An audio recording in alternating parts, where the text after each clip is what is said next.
J'ai repris le travail après 3 ans sans avoir travaillé parce que j'ai eu ma fille. Donc j'ai fait le choix d'être mère au foyer, de rester à la maison, d'être auprès d'elle.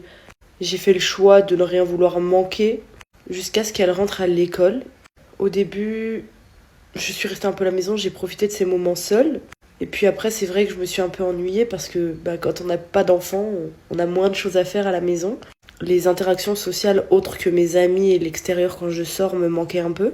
Donc j'ai fait le choix de reprendre le travail. Là où je veux en venir, c'est que je vois sur les réseaux, des fois, il y a vraiment une compétition de qui est le plus fatigué entre les mères au foyer, qui est le plus fatigué. Oui, mais nous, on a des enfants, mais on travaille aussi.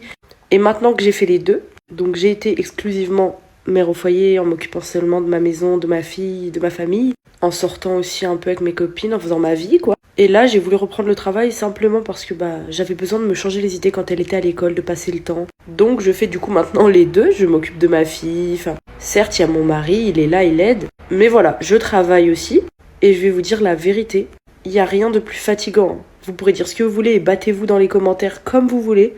Il n'y a rien de plus fatigant que d'être exclusivement mère au foyer, que ce soit avec 1, 2, 3, 4, 5, 4 000 enfants. Il n'y a pas plus fatigant que d'être à la maison tout le temps. En fait, quand t'es avec tes enfants tout le temps à la maison, t'as pas de pause, t'as pas de répit.